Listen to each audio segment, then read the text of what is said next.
السلام عليكم ورحمة الله. الحمد لله رب العالمين، والصلاة والسلام على أشرف المرسلين نبينا محمد وعلى آله وصحبه أجمعين. We continue inshallah ta'ala with the fiqh of the heart, with the 13 mashhad, or the 13 points or things to be witnessed after repenting to Allah subhanahu wa ta'ala from the sin. That Ibn al-Qayyim rahimahullah, he mentions them in his book of Madarij al-Salikin. So these are things to be witnessed, seen by the heart.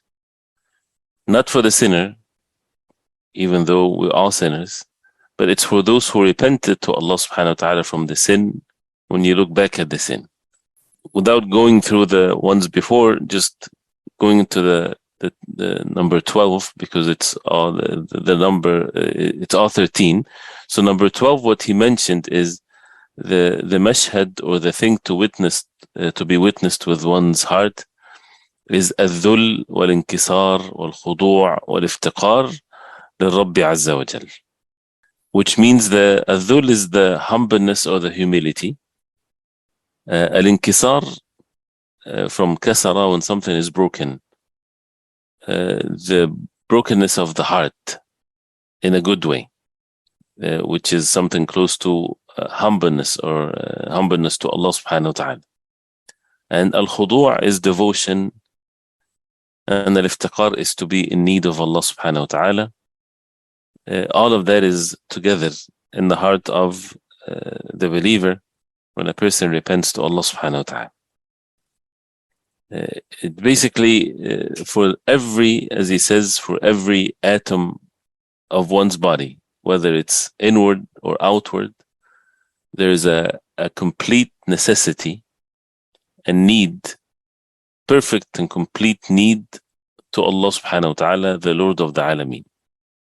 And the meaning that it's complete, it's not like in some things and other things there's no need to be in need of Allah subhanahu wa ta'ala. It's in every matter. So some people, they feel this iftiqar, or this need to Allah subhanahu wa ta'ala, whenever they are in need of something in this world, as if they feel they are in need of something.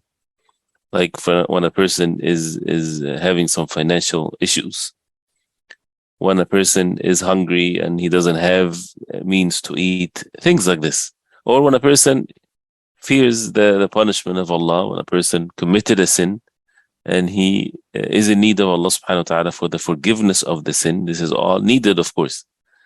But al-iftiqar ilallah, or to be in need of Allah subhanahu wa ta'ala, this is a constant need, that regardless of what position that a person is in, as he said, without exaggeration, this is every atom of our body is by necessity in need of Allah subhanahu wa ta'ala.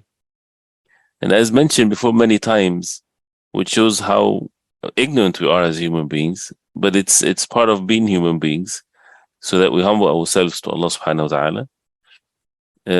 We are not constantly feeling that need to Allah subhanahu wa ta'ala with every breath we take. People take it for granted to breathe the air, when it's all by Allah subhanahu wa ta'ala. So that means with every breath we take, we have to have that, we ought to have that feel that we are in need of Allah subhanahu wa ta'ala, and therefore with guidance, and to be steadfast to fulfill the purpose of this life, to enter the Jannah of Allah. So to have that feeling, it's by necessity, it's a necessary feeling that ought to be there, because Allah subhanahu wa ta'ala is the one that would help. He's the one that have the full control over one's happiness and guidance and success and everything. So this state, the heart can never attain it in a way that you can explain it. If it's present in the heart, you cannot really articulate this feeling, but it is to be attained by having it, as he says. So there is something in the heart, it's a special feeling in the heart, nothing is the like of it. And he gives examples like this is, when you put a container, you have, say for example, you have a broken table, and one of the legs of the table is broken. So you get something that is of no benefit to you, a plate or a piece of wood that you don't use it much, and you just put it there, and you can't really fix the table with something expensive, but at the same time you put something that is of no benefit there. So when you do something like this, would you give so much value to that piece of wood that you found laying on the floor in your house, for example? No. In the same way that when you find that what you have from Allah subhanahu wa ta'ala, it is not something that requires, or a person would feel that he did all kinds of things and he deserved this and he doesn't. It's all by the mercy of Allah. So any khair, any goodness that a person has from Allah subhanahu wa ta'ala, he should not think that it's so great, or he's so great that he did so much. Allah subhanahu wa ta'ala is the one that helps. So this humbleness has to be in the heart, and that to have that conviction in the heart that it's the mercy of Allah subhanahu wa ta'ala that made the person in such a way that he repented to Allah, or he made an act of worship, or he was helped to make dhikr of Allah subhanahu wa ta'ala. Any matter of goodness that we are helped to do, the believers see that this is from Allah subhanahu wa ta'ala. Allah subhanahu wa ta'ala is the one that made it easy for him. Allah subhanahu wa ta'ala is the one that guided his heart to do it. And he subhanahu wa ta'ala the one that either to accept it or to reject it. So that makes the person more and more humble to Allah subhanahu wa ta'ala and more steadfast upon the deen of Allah, because Allah subhanahu wa ta'ala is the most merciful. On the other hand, when it comes to the sins, the believer would magnify so much the sins. He does not see the sins as small sins, or he would say that I'm better than others because my sins are, compared to others, it's much less. So he's so he likes himself so much. It's different than being grateful to Allah also, that Allah subhanahu wa ta'ala protected the person from sins that others are indulged in. But at the same time, as the hadith of the mu'min, the believer, يرى ذنوبه كأنه تحت أصل جبل. He sees his sins as if he is sitting in the under a huge mountain that is almost going to collapse on him. And munafiq, the hypocrite, he sees his sins كأنها ذبابة, as if it's a fly, وقعت على أنفي فقال هكذا فطارت, as if it's a fly on one's nose, and he pushed it with his hands and it flew away. So never to belittle the sins, and on the other hand, with the good deeds, to belittle the good deeds. And this is very healthy for the heart. This is very healthy for the heart. Why? Because the person would fulfill the tawheed of Allah, seeking help from Allah, worshipping Allah subhanahu wa ta'ala alone, and he would protect himself from falling into kibr, arrogance, or liking oneself, rather to rely upon Allah subhanahu wa ta'ala and to see the power of Allah and to constant repent to Allah subhanahu wa ta'ala. So if this is how the heart is, that this is how then close, or the help from Allah subhanahu wa ta'ala is very near to someone that has the state of his heart. So as he says, فَمَا أَقْرَبَ الْجَبْرِ مِنْ هَذَا الْقَلْبِ الْمَكْسُورِ وَمَا أَدْنَى النَّصْرَ وَالرَّحْمَةَ وَالرِّزْقَ مِنْ. That is very near for that heart to be fixed when it's broken like this, in its worship to Allah subhanahu wa ta'ala, and how near is the victory and the help and the mercy and the provisions from Allah subhanahu wa ta'ala when the heart is in such a state. So the same thing when you're seeking provisions, money, whatever. If the heart is in that state of in need of Allah subhanahu wa ta'ala while taking the means, the rizq is very close to that person. And also the presence of such humble feeling in the heart, one atom of this is more valuable and more beloved to Allah subhanahu wa ta'ala than acts of worship like the mountains, from those who like their actions so much and they praise themselves so much, even if they don't praise themselves in front of the people, but they have that self-praising to themselves. They think that they're better than others and they have more knowledge, or they have this and that. This type of a heart is away from Allah subhanahu wa ta'ala. So the most beloved hearts to Allah subhanahu wa ta'ala is the heart that has this kasra, or this brokenness in it and this humbleness in it. So he's always in need of Allah subhanahu wa ta'ala, shy from Allah subhanahu wa ta'ala, looking at one's shortcomings and relying upon Allah subhanahu wa ta'ala in every matter, knowing that everything is by Allah subhanahu wa ta'ala. And as he says his famous quote, when someone was asked, Ayasjudul qalb, does the heart make sujood? Does the heart make sujood? He said, Na'am, yasjudu sajdatan la yarfa'u ra'sahu minha ila yawm al-liqa. Yes, he said, yes, he makes a sujood. The heart makes sujood. But the sujood of the heart is constant. He does not lift his head up till the day of judgment. The body makes sujood, and it become in a different state. It's not a constant position physically, but the heart has that physical constant sujood, which means the humbleness and the devotion to Allah subhanahu wa ta'ala. And when you make a physical sujood, this humbleness that you have, right, this is supposed to be at all times in the heart. And as he says, if the heart is making that sujood to Allah subhanahu wa ta'ala, all of the different bodies will be in that state of humbleness to Allah subhanahu wa ta'ala.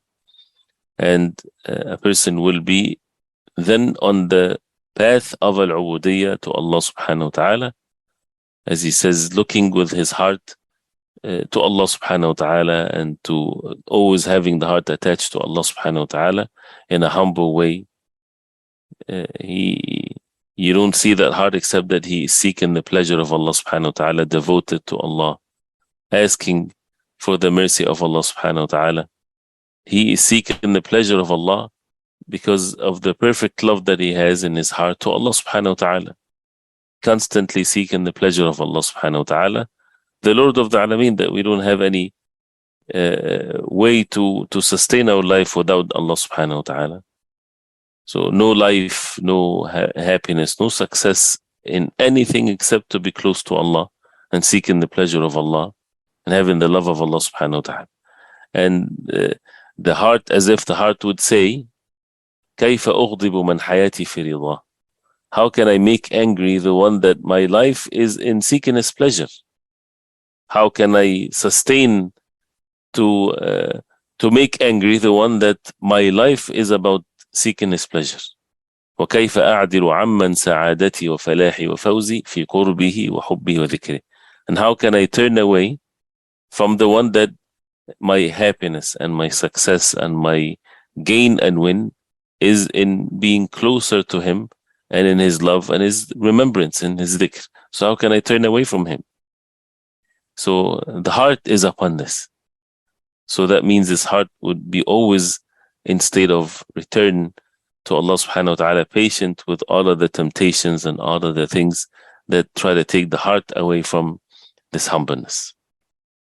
And one of the great examples that he gives, and I hope that you're with me, inshallah ta'ala, pay attention to this example, because you might lose it in the middle, so you need to pay attention from the beginning to the end of it, and then we'll end with that, inshallah. He says the like of that is when you see with your heart, like a man or a person that was under the protection and the kindness of his father. His father, or a child or whatever, his father is taking care of him.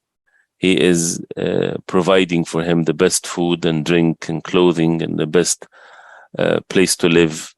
And he's raising him in the best way and having the perfect love towards his son. And just the perfect father to his son. So this father, he sent his son to do something for him. And once that son is out, the enemies, they stopped him. They captured him. They tied him, and they took him away to the country of the enemies. And they start torturing him with all kinds of ways. And they treated him completely the opposite of what his father used to treat him. His situation completely changed. So that state of that son while being tortured and captive and in captivity with the enemies, and he's in that state remembering his father and how his father was so kind to him and constantly providing for him and things like this. So his heart will be in so much feel of pain every time he sees his present situation compared to what he was before. And while he's in that state, imagine someone in that state, and while the enemy is torturing him in such a way, and he is preparing him to kill him. So the enemies are just torturing him now, and he's just getting ready to be killed, and he knows that. While he's in that state, that son, all of a sudden, he kind of looked towards the path of his father's land or so, and he saw his father coming, and he came to him. And this father, when he came to him, of course, you can see what the son would expect from his father to do. And the son, as if he would say, oh my father, look at your son, what's the state that he's in. And he's crying. And once he saw his father, he hugged him, and he was so happy that he see his father. And in that state, like if you imagine something like this, and the father came to help his son, would you think in that state that the father would give his son to his enemies? And especially if the father has the means to take the son away. Would he then, after that happens, he would say to the enemies, go ahead and take my son? Or would he let go and let the enemies ruin his son? Of course, there's no way this will happen. No way this would be ever the case. So if this is from a father to a son, a makhluk, a creation to a creation, he says, فَمَا الظَّنُّ بِمَنْ هُوَ أَرْحَمُ بِعَبْدِهِ مِنَ الْوَالِدِ بِوَلَدِهِ. Then what is then you expect from the one that has more mercy towards his slave than the father towards his son, and more mercy than the mother towards her son, if that slave flees to Allah subhanahu wa ta'ala? It's like we are exactly the same as this example. The enemies of Allah, the shaitan of the ins and the jinn, and how they are taking us to the hellfire. This is the objective of the shaitan, and the sins and the life of sins, and what most of the things that we listen to all day, and what people are talking about, and what money is being spent, and strategies and all kinds of things to take people to the hellfire. And anything that leads the people to the hellfire, it's torture in itself. And what do you think then if someone in that state, and he flees to Allah subhanahu wa ta'ala, seeking help from Allah, the same way that son would seek the help from his father, and his father would never let him down or let him go. But it requires from the slave of Allah subhanahu wa ta'ala to have that necessity and in need of Allah subhanahu wa ta'ala, and to flee to Allah subhanahu wa ta'ala from the enemies of Allah, and to leave yourself and to rely upon Allah subhanahu wa ta'ala. And as he says, and as if you're right there by the door of the father, or he, of course, here when a person is by Allah subhanahu wa ta'ala saying, Ya Rab, oh my Lord, oh my Lord, Irham man la rahima lahu siwak, have mercy upon the one that no one has mercy towards him than you. Wala nasira lahu siwak, have mercy upon the one that has no one to help him except you. This is the Tawheed. No one will help you except Allah. No one will have mercy upon you except Allah. Wala mu'wi lahu siwak, and nobody will be as a refuge for you except Allah subhanahu wa ta'ala. Wala mughitha lahu siwak, and no one will save you from any harm except Allah subhanahu wa ta'ala. Miskinuk wa faqiruk, I'm your miskin, I'm your faqir. That means I'm in need of you, O Allah. Wasa'iruka wa mu'ammiluk, and I ask you, and I have the hope from you, and I have the raja, hoping for the acceptance of my dua from you. La malja'a lahu wa la manja lahu minka illa ilayk. There is no refuge, there is no saving whatsoever to be saved from the punishment of Allah except by Allah subhanahu wa ta'ala. You're the one that I seek refuge from, and you're the one that helps. يا من ألوذ به فيما أؤمله ومن أعوذ به مما أحاذره لا يجبر الناس عظما أنت كاسره ولا يهيضون عظما أنت جابره. Which means that, oh, the one that I seek all kinds of help from, when I hope in the mercy of Allah subhanahu wa ta'ala, and the one that I seek refuge in from what I fear. All of the things that you hope for, it's owned by Allah. All the things that you fear of, is the protection of it is by Allah subhanahu wa ta'ala. No human beings would heal a broken bone, that if Allah subhanahu wa ta'ala will for it to be broken, the entire humanity would never be able to stop that. And no human beings, if they all get together to break a bone that you decreed, oh Allah, to heal, then they won't be able to break it. So this is how the humbleness of the believers to Allah subhanahu wa ta'ala. And this is the state of the heart. And this is the fruits and the benefits of the tawheed, the oneness of worship of Allah subhanahu wa ta'ala. All of that with regards to the sins. And that's the most benefiting thing when a person wants to stay away from a sin. When someone says, and we're all that person, right? Sins and what to do with the sins, how to stay away from sins, this and that. One of the most benefiting one is this, is to have that state in the heart that we are in need of Allah. You turn to Allah subhanahu wa ta'ala alone. He subhanahu wa ta'ala, the one that changes the hearts. He's the one that would make you hate the sin in such a way that you would hate the worst thing on the face of earth. And He's the one that is able to make you love the obedience of Allah more than anything else. وَلَكِنَّ اللَّهَ حَبَّبَ إِلَيْكُمُ الْإِيمَانَ وَزَيَّنَهُ فِي قُلُوبِكُم. Rather, Allah subhanahu wa ta'ala is the one that made you love al-Iman. So the love of al-Iman and the adornment of it in the heart, it's all from Allah. So to turn sincerely to Allah, truthfully, even if a person, this is something that we can also advise those who are living a life of sin, or when you want to speak to advise your children, teenagers, whatever ages, never make them escape from their hearts the feel that they are in need of Allah. Turn to Allah subhanahu wa ta'ala sincerely and ask Allah subhanahu wa ta'ala for help, and have that humbleness to the creator of the heavens and the earth. So we'll stop here inshallah ta'ala, and whatever is left is only one mashhad, or the number 13. We'll do that inshallah ta'ala next time. Allah subhanahu wa ta'ala accept from us. Wa sallallahu wa sallam baraka Muhammad wa sallam. Wassalamu alaikum wa rahmatullah.